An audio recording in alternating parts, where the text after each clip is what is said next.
ഒഡീഷയിൽ മലയാളി വൈദികരെയും കന്യാസ്ത്രീകളെയും ആക്രമിച്ചതിൽ പ്രതിഷേധം ശക്തം. ബജ്രംഗ് ദൾ പ്രവർത്തകർക്കെതിരെ ഇതുവരെ കേസെടുത്തില്ല. മതപരിവർത്തനം ആരോപിച്ച് പോലീസ് നോക്കി നിൽക്കെയാണ് ആക്രമണം. ആദിവാസി വിഭാഗത്തിൽപ്പെട്ടവരുടെ ആണ്ട് കുർബാന കഴിഞ്ഞ് മടങ്ങുമ്പോഴാണ് ആക്രമണമുണ്ടായത്. ബജ്രംഗ് ദൾ പ്രവർത്തകർ വഴിയിൽ തടഞ്ഞാക്രമിച്ചെന്ന് ഫാദർ ലിജോ നിരപ്പേൽ റിപ്പോർട്ടറിനോട് പറഞ്ഞു. വിനീത വേണു ചേരുന്നു വിശദാംശങ്ങളുമായി. വിനീത, വീണ്ടും ഇത്തരത്തിൽ സംഭവങ്ങൾ ഉണ്ടാകുമ്പോൾ കാര്യങ്ങൾ കൂടുതൽ കലുഷിതമാവുകയാണ്.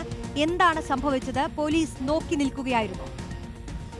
Roshni, good morning. ഛത്തീസ്ഗഡിലെ കന്യാസ്ത്രീകൾക്ക് നേരെയുണ്ടായ അറസ്റ്റ്, അത്തരം പ്രതിഷേധം അതിലൊക്കെ തുടരുന്നതിനിടയിലാണ് ഇപ്പോൾ ഒഡീഷയിൽ നിന്നും ഞെട്ടിക്കുന്ന വിവരങ്ങൾ പുറത്തു വന്നത്. അതിലും പ്രതിഷേധം കനക്കുക തന്നെയാണ്. ക്രൈസ്തവ വൈദികർക്കും കന്യാസ്ത്രീകൾക്കും നേരെയാണ് മതപരിവർത്തനം ആരോപിച്ചുകൊണ്ട് ബജ്രംഗ് ദൾ പ്രവർത്തകരുടെ ആക്രമണം ഉണ്ടായത്. 2 വൈദികരും 2 കന്യാസ്ത്രീകളുമാണ് ആക്രമണത്തിന് ഇരയായത്. ബുധനാഴ്ച വൈകിട്ടാണ് ഇടവകയ്ക്ക് കീഴിലുള്ള 2 കത്തോലിക്ക വിശ്വാസികളുടെ 2ാം ചരമവാർഷികത്തിൽ പ്രാർത്ഥനയ്ക്കെത്തിയ ജലേശ്വർ ഇടവക വികാരി ഫാദർ ലിജോ നിരപ്പലും ബാലസോർ രൂപതയിലെ ജോഡ ഇടവക വികാരി ഫാദർ വി ജോജോയും ആക്രമണത്തിനിരയായത്. 2 കന്യാസ്ത്രീകളും സംഘത്തിലുണ്ടായിരുന്നു. അതിന്റെ ദൃശ്യങ്ങൾ ഉൾപ്പെടെ നമ്മൾ കാണുകയാണ്. പോലീസ് നോക്കി നിൽക്കുകയായിരുന്നു അതിക്രമം എന്ന ആരോപണമാണ് ഉയരുന്നത്. വൈകിട്ട് 6-ന് കുർബാനയും പ്രാർത്ഥനയും ആരംഭിച്ചു. അതിനുശേഷം രാത്രി 9 മണിയോടെ ഇവർ തിരിച്ചു വരുമ്പോൾ ഈ ഗ്രാമത്തിൽ നിന്ന് ഏതാണ്ട് 1/2 കിലോമീറ്റർ അകലെ വനപ്രദേശത്തുള്ള റോഡിൽ വെച്ച് 70-ലധികം വരുന്ന ബജ്രംഗ് ദൾ പ്രവർത്തകർ പതിയിരുന്ന് ആക്രമിക്കുകയായിരുന്നു എന്നാണ് ഫാദർ ലിജോ റിപ്പോർട്ടറോട് പറഞ്ഞത്. അതായത് ആസൂത്രിതമായി തന്നെ ഇവർക്ക് നേരെ ഒരു ആക്രമണം ഉണ്ടായി എന്നാണ് നമ്മൾ മനസ്സിലാക്കുന്നത്.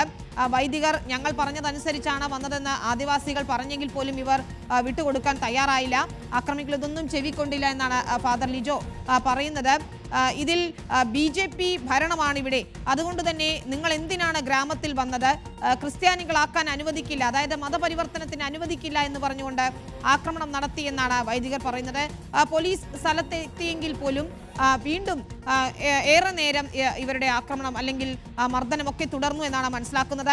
മതപരിവർത്തനവും മനുഷ്യക്കടത്തും എന്നൊക്കെ പറഞ്ഞുകൊണ്ട് ഛത്തീസ്ഗഡിൽ മലയാളി കന്യാസ്ത്രീകൾ അറസ്റ്റിലായതിന് പിന്നാലെയാണ് ഈ സംഭവം എന്ന് കൂടി നമ്മൾ ഓർക്കണം. എന്തിനിവിടെ വന്നു എന്ന് ചോദിച്ചപ്പോൾ പ്രാർത്ഥനയ്ക്ക് എത്തിയതാണ് എന്ന് മറുപടി നൽകിയെങ്കിലും പുറത്തടിച്ചു, ബൈക്ക് നശിപ്പിച്ചു, മാത്രമല്ല എല്ലാവരുടെയും മൊബൈൽ ഫോൺ പിടിച്ചു വാങ്ങുകയും ചെയ്തു. കന്യാസ്ത്രീകൾ ഉൾപ്പെടെ ഉള്ളവരെ പുറത്തിറക്കി മർദ്ദിച്ചു എന്നുള്ള ആരോപണമാണ് ഈ വൈദികർ ഉയർത്തുന്നത്. രാത്രിയിൽ നിങ്ങൾ എന്തിനാണ് വന്നത്, മതപരിവർത്തനത്തിനല്ലേ ഒളിച്ചു വന്നത് എന്നൊക്കെ ചോദിച്ചു എന്നാണ് പറയുന്നത്. ഏതായാലും ബജ്രംഗ് ദൾ പ്രവർത്തകർക്കെതിരെ പ്രതിഷേധം ശക്തമാവുകയാണ്.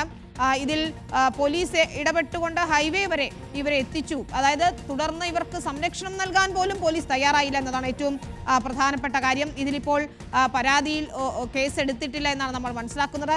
പോലീസ് നോക്കി നിൽക്കെ ഇത്തരത്തിൽ അക്രമം ഉണ്ടായതിൽ വലിയ പ്രതിഷേധം ഉയർത്താൻ തന്നെയാണ് തീരുമാനം.